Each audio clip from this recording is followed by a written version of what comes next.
Mr. Mark Chay.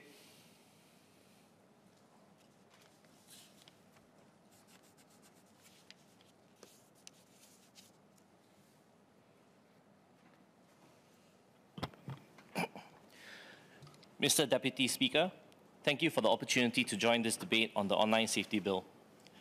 I believe that this is a move in the right direction in making the internet safer for all to use. I'm confident that the measures are now being taken to combat the proliferation of violent and harmful materials online. Through this bill, we are sending a strong statement that in Singapore, we will regulate our online communication services and hold them to a high standard of conduct. Because there is no place for the public sharing of content that can reasonably be deemed to have a harmful outcome or intent. The bill introduces a new part to the Broadcasting Act to regulate online communication services.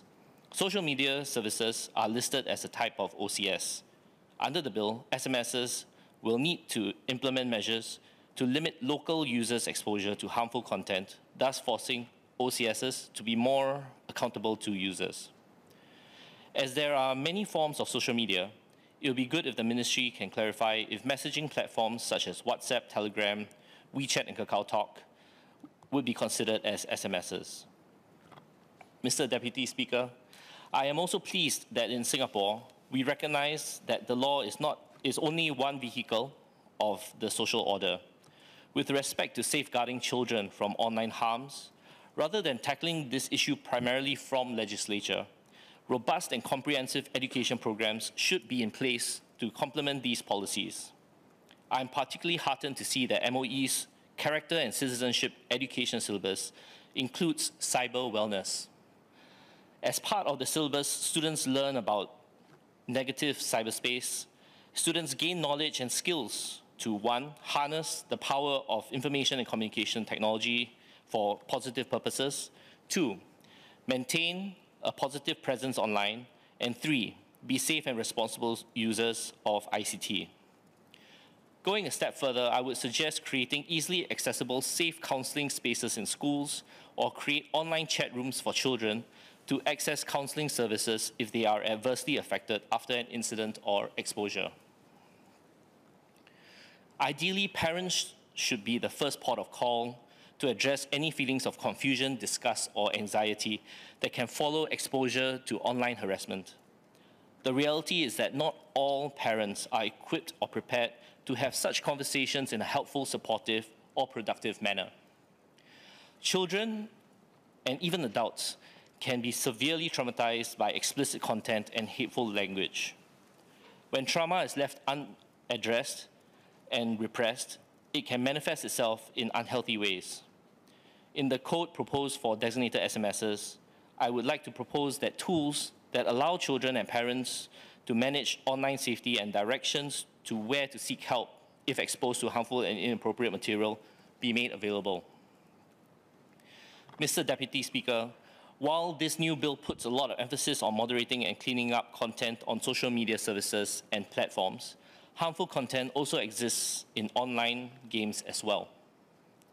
Toxic behaviors, coarse languages, harassment, threats, and explicit sexual and violent contents are examples of harmful content found in online games. And while this bill is not intended to address gaming, perhaps the ministry can engage the esports and gaming community and consider similar protections to players and gamers in the future. Today, the industry is already recognizing toxicity as a problem, and some major gaming companies have taken initiatives to launch their own anti-toxicity programs, but with little success. As technology and graphics become increasingly sophisticated, many of the most popular games are thrilling and exciting, in part because they showcase violent behavior and explicit conduct with realistic detail. Storylines and game themes can also depict disagreeable messages and social behaviors.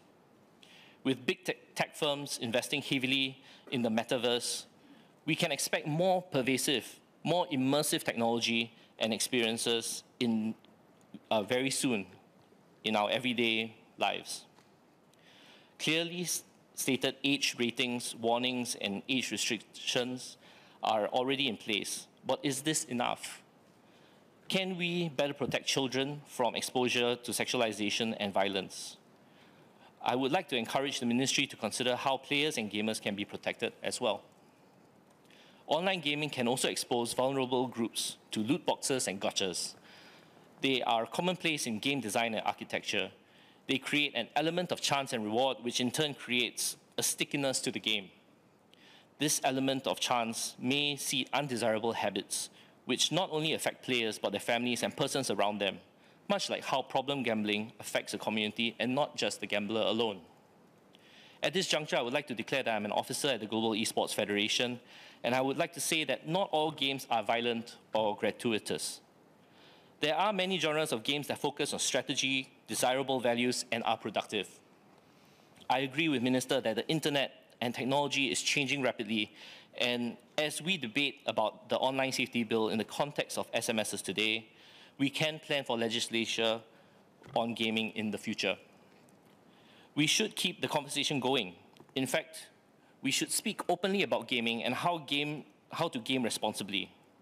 I would like to suggest that the ministry, together with other relevant agencies such as MOE and MHA, come together with the gaming and esports community to craft a path forward. In closing, Mr. Deputy Speaker, notwithstanding my clarifications, I'm in support of the online safety bill. The internet was created to be a tool of empowerment and should be a safe space for Singaporeans to explore and engage freely and securely. Thank you.